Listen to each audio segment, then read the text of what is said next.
Hi, I'm Sarah Clater. I'm a junior at Rutgers University, and I'm also the chair of the New Jersey PIRGs student chapters. So everybody's always talking about problems in the world, but New Jersey PIRGs student chapters is more interested in talking about solutions.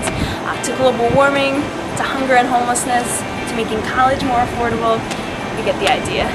So the thing that makes New Jersey PIRGs student chapters so effective is that Rutgers students have voted to pay a little extra on our term bill to hire our own professional staff of scientists and lawyers and organizers who work with us to do things like research solutions, write legislation, run effective projects, even lobby our elected officials. So between all of our awesome volunteers and staff, we get a lot done. We've passed strong renewable energy laws, helped increase funding for financial aid, and helped get homeless people off the street. So there are PIRGs across the country, so our work here in New Jersey is part of a national movement of students.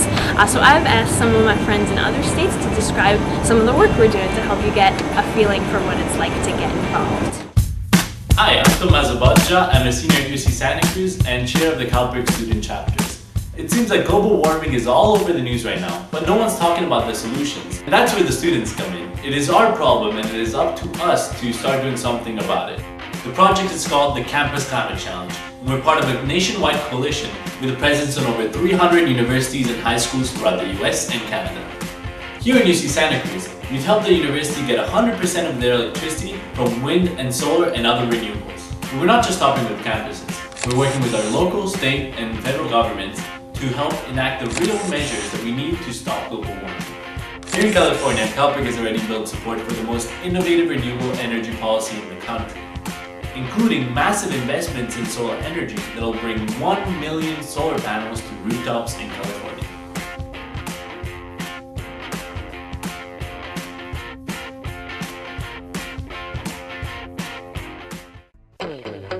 I'm Rachel Butler. I'm a student at the University of Wisconsin-Madison, and I'm chair of the WisPIRG student chapters. When I first started getting into politics, I noticed that politicians weren't talking about the issues that affect my generation.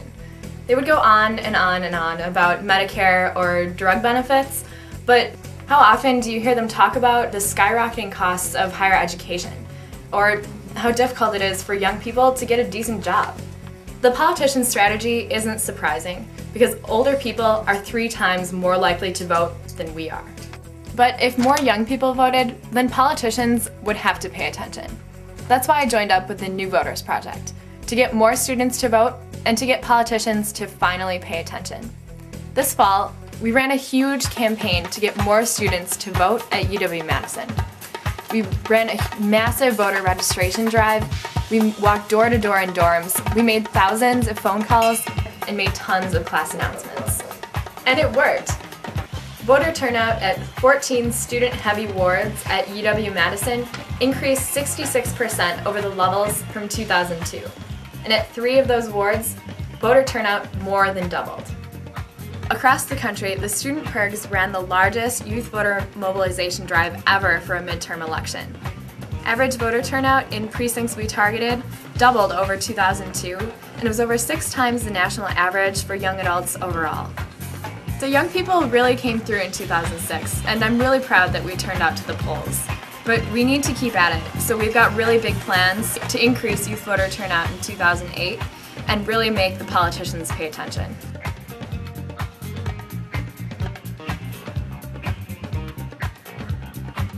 Hi, I'm Trevor Pearson, I'm a junior at UConn. I'm also the chair of the PIRGs student chapters. America has the best university system in the world. No other country allows students with such a diverse set of backgrounds, socioeconomic levels, access to the benefits of great education. Fortunately, the system is in trouble.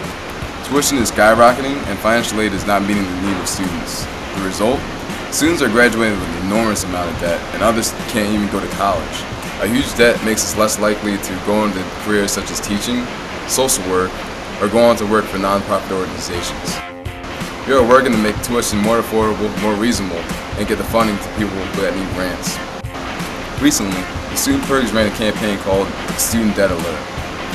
We turned out hundreds of students all across the country to talk to government officials about this problem, organized thousands of students to post their own personal debt stories on our online website called the Student Debt Yearbook. The Department of Education has now joined us in calling for a strong congressional action on this issue. Textbook prices are out of control, and even worse, the extra costs can really hurt students that are already having a tough time paying for college. The reason textbook prices are so high is because publishing companies are using gimmicks to artificially inflate the prices and keep used books off the market, like new editions that are essentially identical to last year's. For 3 years, we've been taking on the publishing industry, and we're starting to receive results. We organized 700 math and physics professors from 150 universities across the nation to call on professors to stop putting out unnecessary new editions. We also run an online book swap, www.campusbookswap.com, which helps students buy and sell used books online. Last year, I personally worked with students from the state of Connecticut to lobby my legislator to pass a law requiring textbook companies to disclose their prices and products to the professors. It is the nation's toughest law on textbook affordability, and it passed because of students.